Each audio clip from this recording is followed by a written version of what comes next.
Тэгвэл боловсралтай хүмүүс монголчуудыг хөгжүүлнэ тий.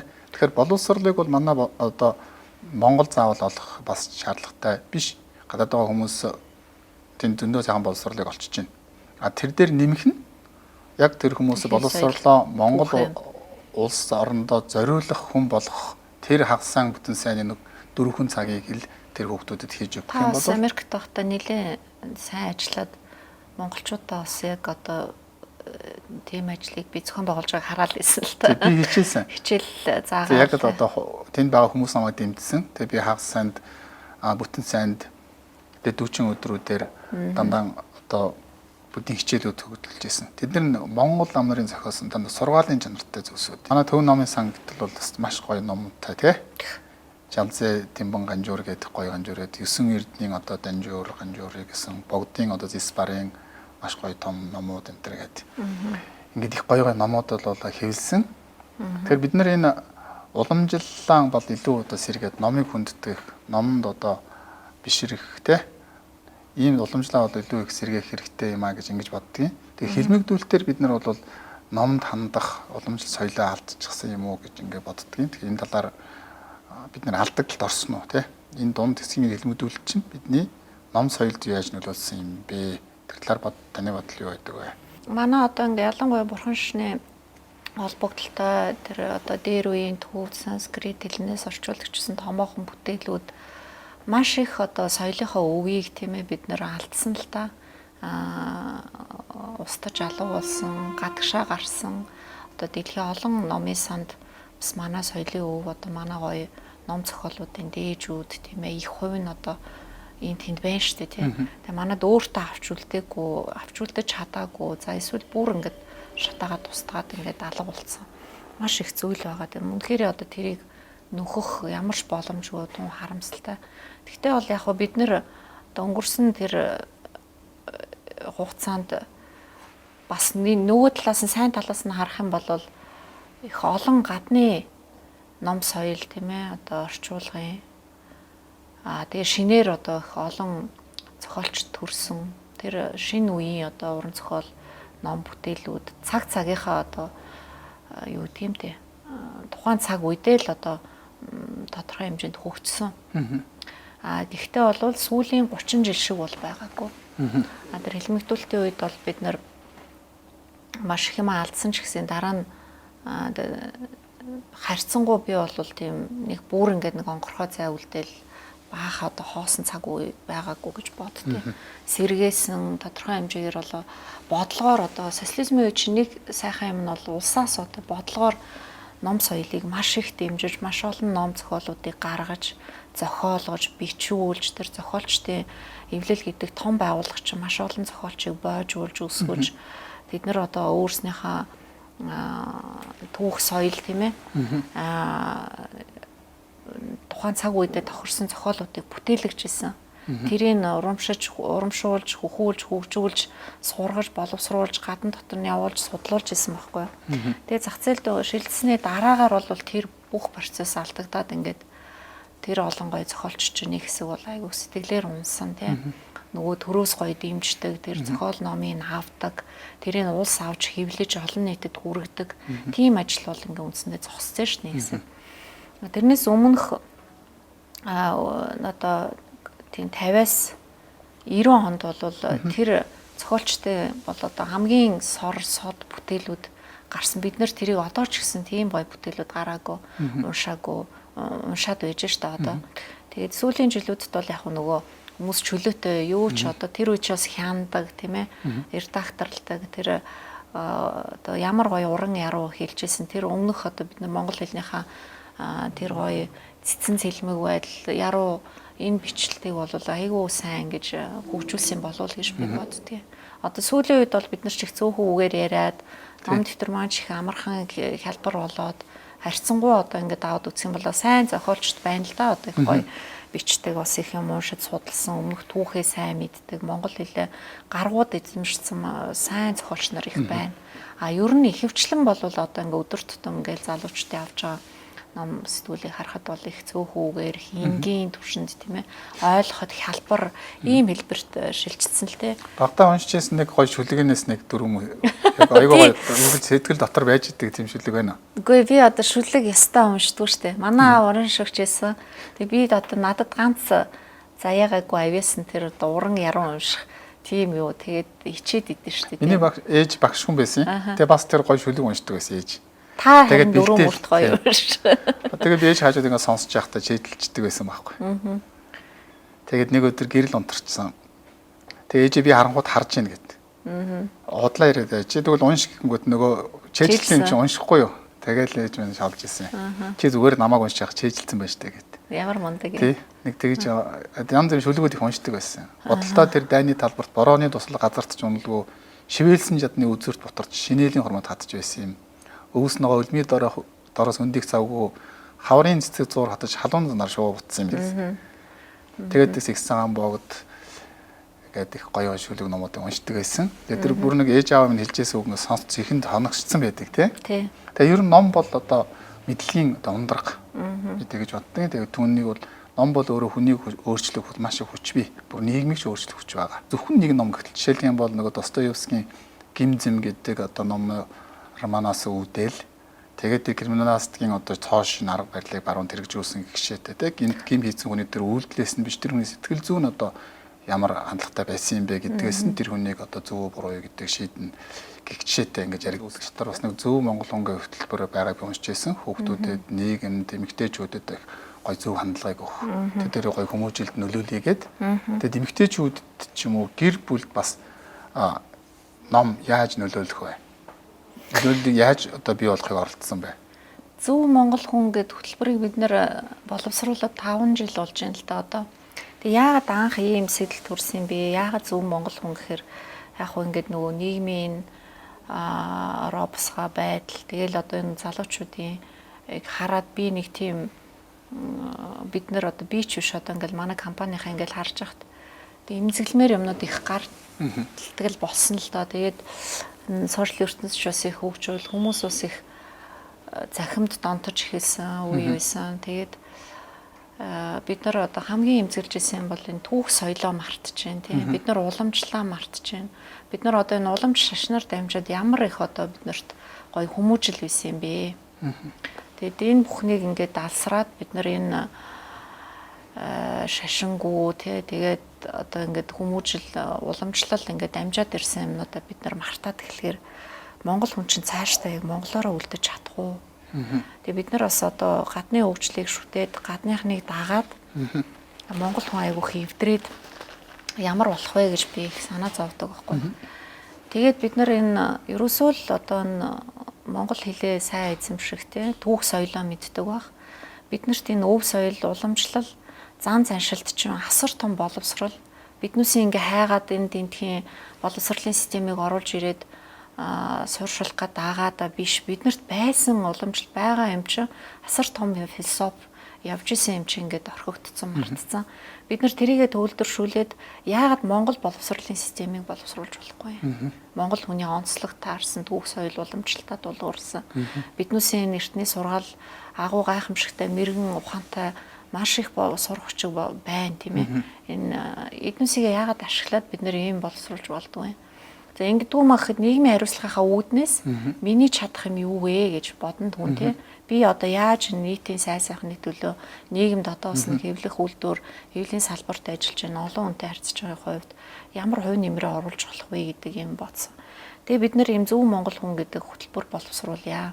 Энэ бид нэр ирээдүг л одоо их зөв үзэл бодолтой зөв ёс суртахуунтай хүмүүжлтэй ийм залуучууд хүүхдүүдийг бид нэр бэлтгэгт нь хувь нэмрээ оруулж чадах юм бол ирээдүйд Монгол улсын эзэн Монгол улсыг хөгжүүлэх аваад явах иргэдэд бас тодорхой хэмжээгээр ингээд хувь нэмрээ оруулах юм байна гэж үзсэн. Тэгээ зөв монгол хүн гэдэг хөтөлбөрийн яг бид нар ч яг өөрийнхөө чадах юмыг л хүн ерөөхдөө чадах юм л хийх ёстой шүү дээ. Тэгээ чадах юм юу гэхээр ерөөсөө л энэ ном соёл соёнгийн эрхлэлийн салбартаа ажиллах ёстой. Тэгээ тэндээ бид нар энэ ахлах ангийн хүүхдүүд одоо яг ингээ үзэл бодлон төлөвшөж байгаа тийм ээ. Гэр бүлтэйгээ байгаа. Тэгээ ахлах ангийн хүүхдүүд ч өөрийгөө илэрхийлэх чадвар нь тодорхой хэмжээнд хөгжсөн тийм ээ. Тэгээ ийм хүүхдүүдийн дунд эсэ бичлэгийн уралдаан зарлж эхэлсэн. Тэгээ тэр нь юу юм гэхээр эртний сургаалын зохиолууд байна шүү дээ тийм ээ. Одоо манай цаасан шуугны үлгэр манай Данзан арив жоо маш олон гоё зохиолууд бүх сургамжтай панча тантра тийм тэгэл орчлонгийн сав шимийн дуулалаа тэгэл гайхалтай гоё номууд биш үү. Сонгогчтой ер нь гэдэг чинь ингээд тэрийг бид нэр ингээд цахимаар бичгээр үнгүү ингээд интернет дээр үнгүү бүгд гараад тэгээд номоор хийвлээд сонсдог ном хийгээд за энэ эртний сургаалуудыг сонсоо хүүхдүүдэд те тэгээд сонсоод чи юу бодож байгаа ингээ эсэ бичээд те одоо амьдралыг юу гэж үзэж байгаа ёс суртахуун хүмүүжил гэж юу юм Монгол зан заншил уламжлал гэж юу юм Монгол хүний үндэс нь юу юм яавал зөв сайн хүн байхаа яавал зөв монгол хүн гэж чиний хар юу юм гээд тэр зохиолуудыг уншаад яхалаар эхний жилүүдэд бол яг хүүхдүүд чинь тэр чинь хиллэг нь бас харьцангуй эртний тийм ээ зарим тэг монгол хэлний багш нар нь бас их ингээд оролцоо сүлдээ энэ тэг айгүй том компанид ажиллаад ингээ улс орон дээр бүх дунд сургуулийн хүүхдүүд ингээ оролцоод энэ эсэвчлэгийн уралдаан сүлдээ бид нар Монголын үндэсний олон нийтийн телевизтэй хамтарсан боловсролын хамт бас хүсэл саналтаа өгсөн. Тэгээ энэ бол үнэхээр гайхалтай. Тэр бол ингээд нэг жилд 2000-ад хүүхэд эсэ бичиж байгаа маш их хүүхдүүд тэрийг ингээ уншиж дийлэхгүй нөгөө шүүгчт нь эхэндээ бид нар бол тийм үлээлт байгаагүй. Тэгээ тэрийг гоё ингээ шагнал урамшуултаа болгоод хүүхдүүдээр өөрснөр нь илтгэхэд айлхад гайхалтай ухаантай хүүхдүүд тэр нөгөө тэрүүгээр сэтэл аваад хүүхдүүд маш их ном уншаад тэр эртний сургаалыг 10 жилд байхдаа эртний сургаалуудаас одоо нэг 10-аад сургаалыг уншична гэдэг чинь тэр хүний ирээдүйн амьдралд одоо та лам хүн яг самж ямар чухал нөлөөлөх үү тэр нөгөө үзэх үзэлт нь айгүй гоё юм сайн нөлөө авчирж байгаа юм болов уу гэж харж байгаа. Тэгээ би одоо энэ төслөө бол бүр өргөжүүлээд ингээд бүр их том арга хэмжээнүүд ингээд дагалдуулаад зохион байгуулна. Тэгжээч одоо би ингээд одоо миний аз жаргалтай байгаа ингээ тэр хүүхдүүдийг харахаар тэр хүүхэд биш. Тэг хүсэлтүүд нь одоо том хүмүүс насанд хүрсэн уусууд тэр ихтэл ахмадууд бид нар энэ уралдаанд ч орж болох уу те. Бид нар ингээ одоо би надтай 70 эдтэй манай Баян онгорын нэг өгшөө уулзж байсан өөрөө хэрдэм ном их уншдаг. Социализмын үед ах нь одоо ингээд энэ гоё бүтээл юмнууд ч уншаагүй өөрийгөө бол их л мундаг боловсралтай мэрэгэн төрөн гэж бодож явсан. Тэгтэл одоо ингээд та нарын зохиож байгаа уралдааныг харсан чинь үнэхээр энэ бас нэг хэдий ч насны хүн уншаад их юм ойлгоод тэгээд одоо өдийн насандаа би энэ зөв монгол хүн гэдэг ч одоо юу юм бэ гэж би бодоход хүрч байна. Тэгээд ахмадууд энүүд ч орж болохгүй мүү гэж санал тавьчихсан. Тэр бүх насныханд бас ингээд зориулсан гоё юм хөтөлбөр болгоё гэж бодож байгаа. Тэгээд тэр бол одоо биднээс чадах хувь нэмэр тэр хүмүүсийн гоё төлөвшүүлж хүнийг хүн байлгах сэтгэлийн боловсрал эзэмшигтэн тийм ээ ертөнцийг арай өөрөөр харахт нь шунал тачаалаад арахт нь тийм ээ нүгэл баг үлдэхт нь нөлөөлөх юм болоо гэж бодож байгаа. Тийм үнэхээр гоё штэ тэр одоо бурхны шашны тэр шүлэглээд бичсэн зохиолууд ном бол ерөөсөө тэр философийн маш гүнзгий хугтгуунуудыг ойлгоцыг ерөөсөө ингээд баг кодчлоод юм сэдвчлээд шүлэг болгоо бичсэн. Нэг үгэнд дотор ямар их одоо тэр жижигхэн 2 4 мөр шүлэгчин л те бурхны номч гэсэн яг л тийм байдгийн. Тэрийг өөрөө дотроо хүн чийжлээд явж байхад тэр өсөөл маш том амьдралын том философи явж байдаг шүү дээ. Өөрийгөө бие дааж явах хэвээр. Тийм. Өргөл бусад хамааралтайгаар ойшин. Гэхдээ хувь хүний өөрийн одоо итгэл зорилго хүсэл тэмүүлэл бол хүнийг өргөлж одоо өдөн дэш нь авч явдаг юм гих жишээтэй. Тэр яруу найргаар бичдэг нь бол үнэхээр гайхалтай байсан. Дэлхийн одоо сонгодог дэлхийн одоо шилдэг яруу найрагч нартай манайхан чинь цаг үедээ өрсөлдөөд бүр илүү исэн мэлээ шүү дээ. Одоо Данзан арив жоо чойж яваад сэр одоо цогт хунтай аждар чинь дандаа шүлгэлж бичээд тэгэхэд тухайн үед нь одоо ингээ он цагаар нь судлах юм бол 400 жилийн өмнө хадан дээр сэлсэн тэр шүлэг ямар үгэн утга агуулгатай. Тэгэхэд дэлхийн одоо сонгодог яруу найргууд гэхэд тэр үед тэрнээс тийм илүү гарахаар бүтээл байсан ч мгүй ч юм уу гэж бодогдохоор энэ зэрэгцээд л явахаар зүгээр яг ингээд нөгөө хэл хязгаар тий хэл өөр хэл дээр дэлхийн энэ тэндэл хөгжижсэн. Тэгэхэд манайх бол дутхгүй гайхалтай бүтээлүүдийг тэгээ бүр шүлгэлж хэлдэг монголчуудын тэр би бол баг сод авьяас гэж боддөө шүү дээ. Хүн амынхаа ихэнх нь гоё шүлгэлж ярьдаг, уран цэцүүгээр ярьдаг, сүүл толгой холбож ярьдаг, бичдэг тийм ээ. Тэр үнэхээр нэг бясалгаж штэ. Тэр одоо зүгээр энгийн үгээр хэлэх үгийг чинь бүр бясалгаад бүр тэр чинь бүр жижигсгээд шүлэг болгоод хэлж чадж байна гэдэг чинь бол үнэхээр нөгөө нэг Шүлэгчийн ерөнхийдөө бол нэлээд товчлсон. Тий. Одоо танаа номоор бол нөгөө савжид сайтай бичиж гэсэн үг үстэй тий. Одоо давчлаад илүү хураангуулад тэгдэг шүү дээ. Одоо бидний уншаад байдаг энэ номууд энэ чинь ингээд шүлэглэж унших юм бол хүн тэрийг нөгөө цээжиндээ хадгалахад амар байдаг. Тэгээд сүүлд нь тэргээ задалдаг. Нэгсэндээ маш олон гүнзгий утгуудыг л хамгийн жижиг хэсгэр нь шахаад шүлэг болгоод ингээд цээжилчих юм бол сүүлд нь тэрийг ингээд задлаад одоо бүхэл бүтэн номын тухай ярьж болох. 4 шата номыг л хүн задлаад ярихад бүтэн одоо 1 цагийн лекц уншиж болохоор л ингээ хэлбэрлээд өгчөж байгаа юм л да. Тий. За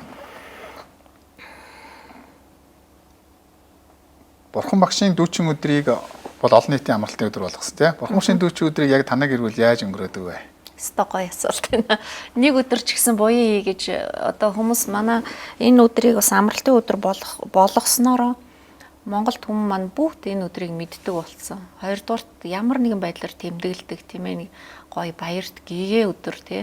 Архит ар суухгүй, альва нүгэл үлдэхгүй, хараал хэлэхгүй тий.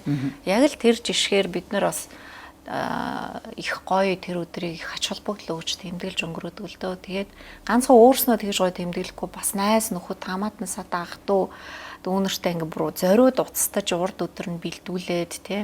Тэгээ найзуудын олон группүүд байгаа шүү дээ. Facebook, Viber тэднэр дээр ингээ мэдээлэл тавиад аюу сонирхолтой өнгөрөхийг хичээд байна. Тэгээд манайх энэ жил жишээлбэл юу яасан? Мэдээж цагаан хоол идсэн тий. Тэгээд гэр бүлэрээ бид нар алтан гэрэл судрыг ингээд нөгөө кирилл дээр зөндөө хэвлэгдээ гарсан байгаа шүү дээ.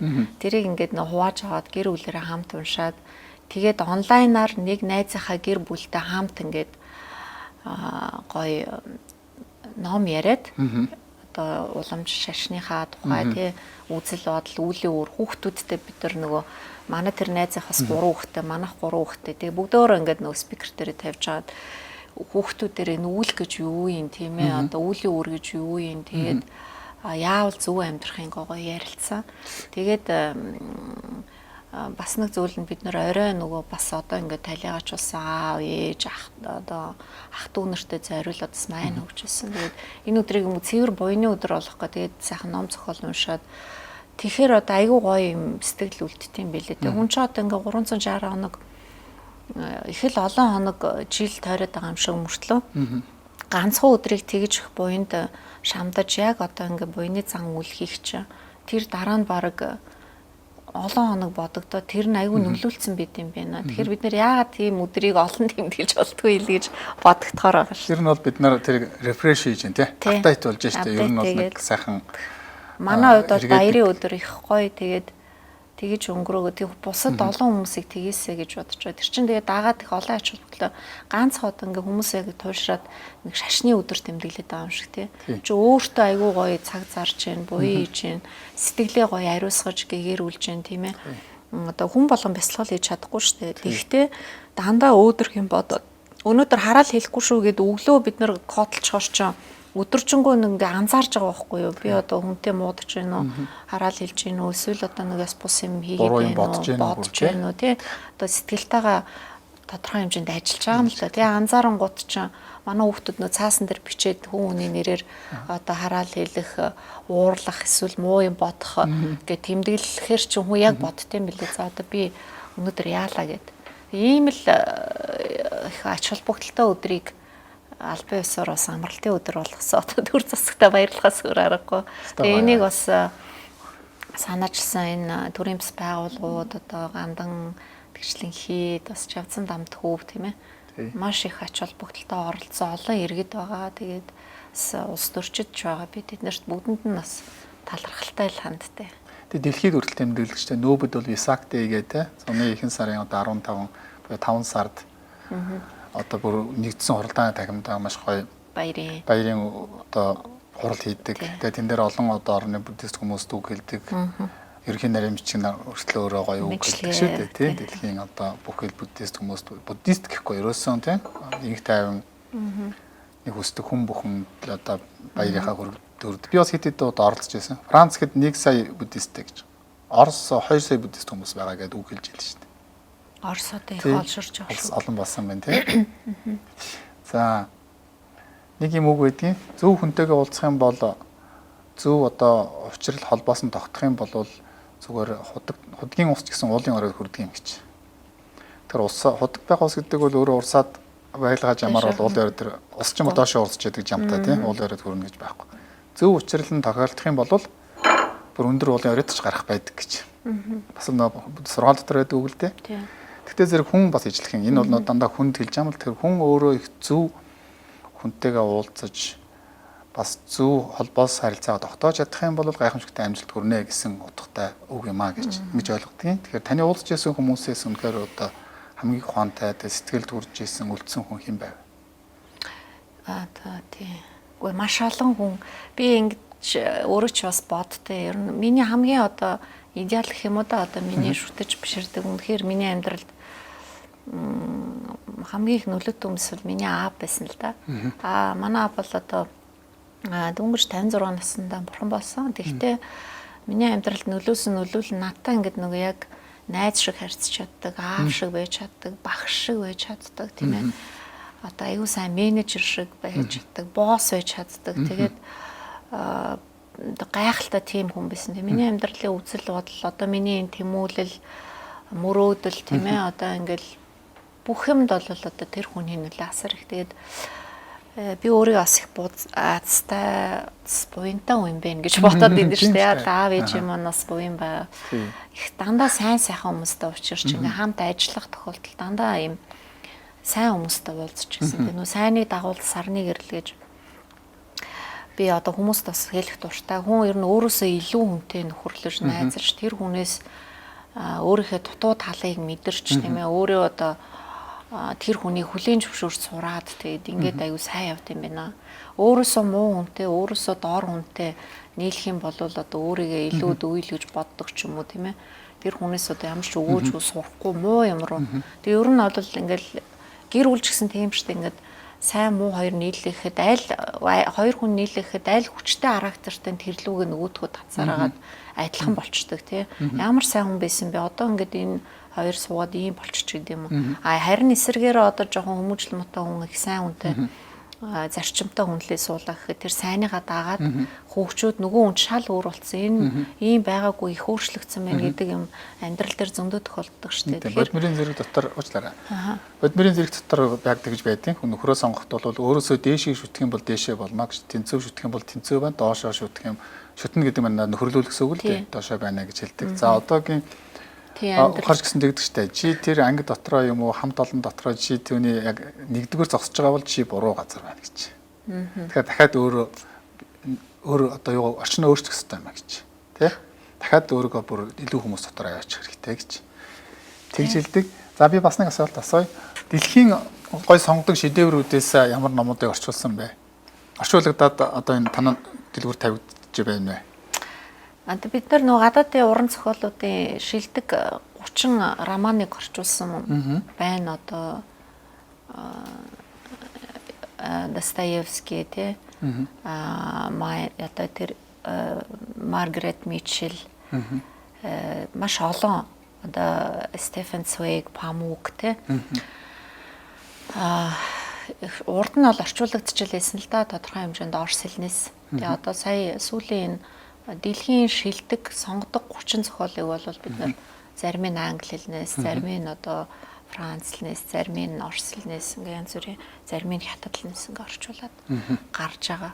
Тэрний зэрэгцээ бид нар бас Монголынхаа шилдэг одоо өнгөрсөн 100-д хэвлэгдсэн шилдэг одоо 30 романыг бас сэргээн хэвлж одоо орчин үеийнхаа энэ залуучуудад энийг заавал уншуулах хэрэгтэй. Энэ үрч маш их гүн ухаан, философи, мэдээлэл өнгөрсөн үеийн түүх одоо ингээд залуучууд энэ дээр үе уран зохиолын номнуудыг гадаачууд дотоодчууд уншихаараа ойлгохгүй зарим нь эсвэл үнэхээр хоцрогдсон санагддаг ч юм уу тэрийг унших шаардлагагүй ч гэдэг юм уу эсвэл уншаад үнэхээр тэр юу гэдэг шал өөр ертөнц ингээд мэдэрч чадахгүй эсвэл одоо хитрхийн тэднийсийн хувьд их нууршуу мэдхгүй үг хэллэг гэхдээ тийм ээ ийм байгаад байгаа юм л да. Би энийг бол зүгээр нормал цаг үедээ л ийм л байдаг штэ. Бид нар одоо 100 жилийн өмнө юм уншиж явах үед бас тэрний өмнөх үед тийм л бид нарт санагдана тий. 100 жилийн дараа ч гэсэн биднээсээ одооний ярьж байгаа юм магадгүй илүү уран цэцэн санагдах юм уу, хэцүү өндөрлөлтөйч байх юм уу, хинч тэрийг одоо тэр бол нэг зам ёсны л асуудал болохоор бид нар энэ цаг үедээ эзэн байгаагийн хувьд энэ соён гэгэрлэлээр энэ номоор дамжуулаад энэ тэр түүх соёлын өв үедрийг бол дамжуулаа явчих хэрэгтэй л гэж тэр одоо нэг талаасаа нийгмийн хариуцлага юм да.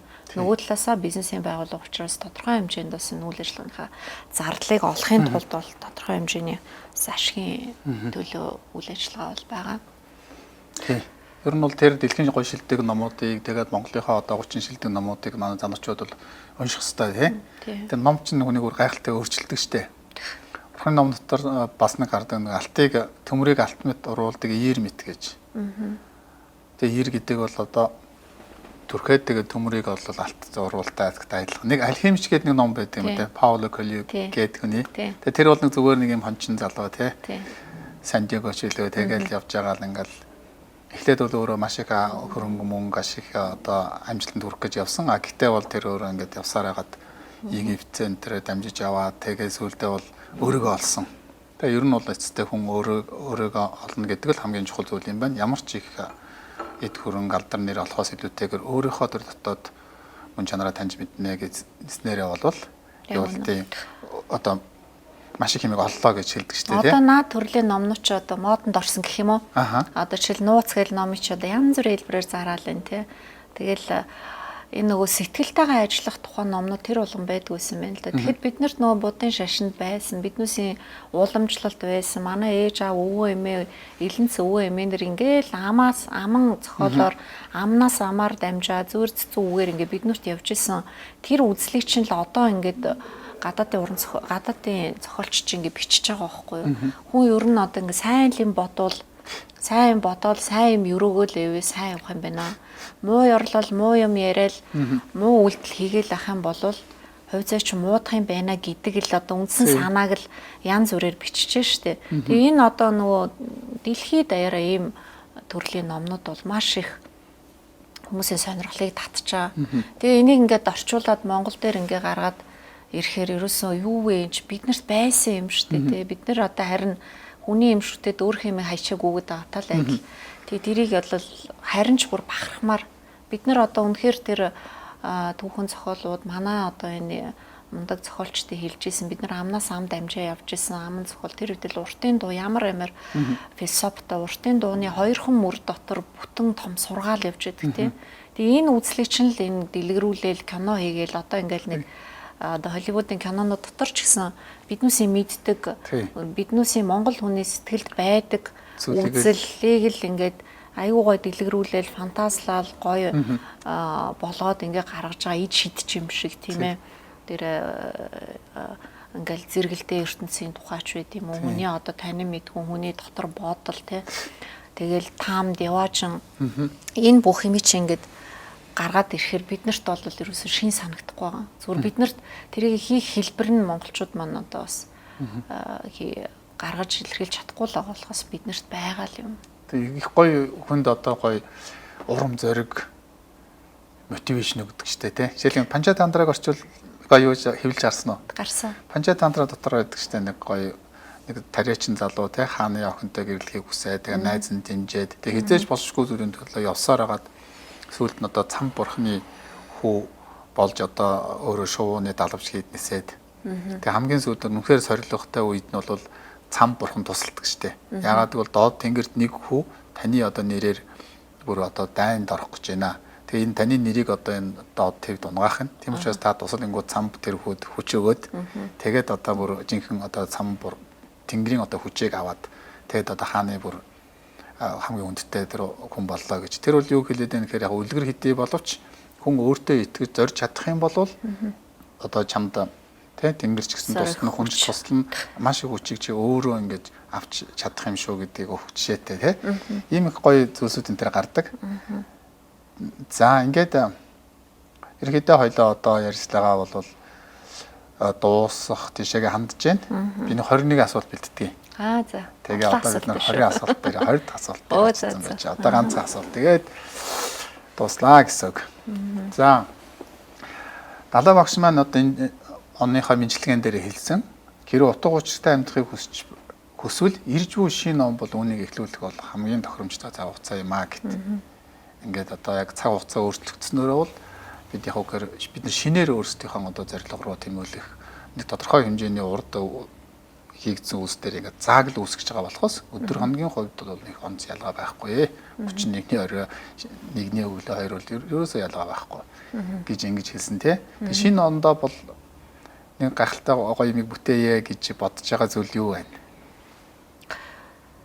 За энэ одоо бид нөгөө анх энэ манай одоо ээж аав энэ компани суурийг анх тавиад үүсгэн байгуулсан цаг хугацаагаа тэр үеэс тооцтой. Тэгээ 30 жилийн ой болох гэж байгаа. Тэгээ бид нэр энд бас нийгэм рүү хандсан нэлээд олон ажил хийж байгаа. Одоо биднээсээ насан дээр одоо бид нар чинь гоё ингээд нэг идэр дунд насандаа биш тэгээ хийж бүтээх үе дээрээ. Тэгэхээр одоо ингээд нэг тийм тэр болгон ашигын хойноос үүсэлтэй гэж бодохо болт юм байна. Өөрөө нөгөө ингээд яаж энэ олон хүмүүст ингээд нэг сайн сайхнаар нөлөөлөх үү те яаж олон хүнд хүрсэн гоё ажил зохион байгуулах уу гэд хамгийн түрүүнд тийм төлөвлөлт хийсэн байна. Тэгэхээр 21% миний хувьд одоо хувь хүний хувьд ч манай компани хувьд ч нэлээд юм түүхэн он болох юм л да. Тэгээд энэ онд бид нар их гоё одоо том нийтийг хамарсан, нийгмийг хамарсан одоо энэ Зөв Монгол хөтөлбөрөөр бид нар бол нэлээд өргөн хүрээнд зохион байгуулна. Одоо ард иргэдээ залуучуудаа тэр тусмаа тийм ээ залуучуудыг бид нэр соён гэрүүлэх чиглэлээр бол их гоё ажлуудыг зохион байгуулна гэж төлөвлөж байгаа.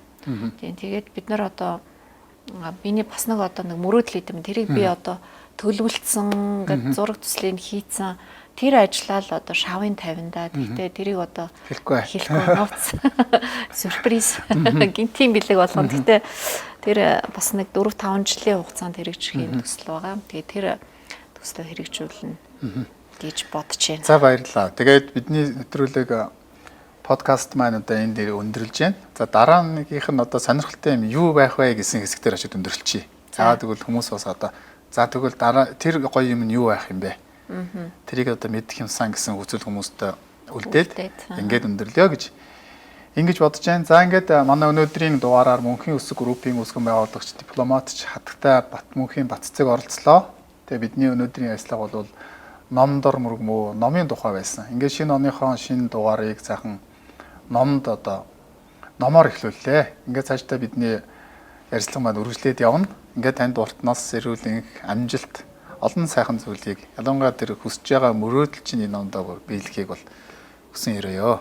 Маш их баярлалаа. За ерөөл бат сайхан оршихээ танд ч гэсэн би бас амжилт хүсмээр байна. Ягаад гэвэл таны хийж байгаа үйл тэгээ би ягаад одоо оны эхэнд хамгийн түрүүнд номоор сэдвээ подкастаа эхэлж байгаа юм бэ гэд бас бодсон. Тэгээд санал тавих чинь дуртай үлэн зөвшөөрсөн. Бас тэг манай номын дэлгүүр дээр таныг бас хүрэлцэн ирсэнд баярлалаа. Тэгээ таны одоо энэ соён гэгэрэл энэ хүмүүсийн сэтгэлийг гоё юулаа ураач нэмсэглээд зөв одоо сэтгэлтэй тэг гоё зөв дадлаа инэрл нэгүслийг түгэй. Инэрл нэгүслийг түгэй гэсэн энэ сайхан одоо үйлийг чинь би үнэхээр дэмжиж байна. Тэгээд одоо таны бас үйлс бүхэн дэлгэрээд өдөр болго одоо хүний сайнтай учирт үүлийн сайныг хийж байгаарэ гэдэг сайхан ерөөлийг бас хэлмээр байна. Тэгээд баярлалаа. За баярлалаа. Ингээд шинэ оны дугаар маань өндөрлж байна. Удахгүй дахин шинэ юм хуучлах цаг хугацаа бидний хүлээж байгаа. За ингээд та бүгд маань самсаараа хуудсанд мөн одоо podcast гэсэн сувагт маань subscribe хийгээрэй. За бид нар ингээд өндөрлөхдөө энэ гоё дин шиг дуурдаг. Ингээд дин шиг гэдэг.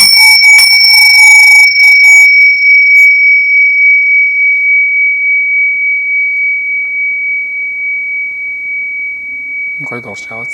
Маш гоё. Ямар удаан жингэнтэй тий.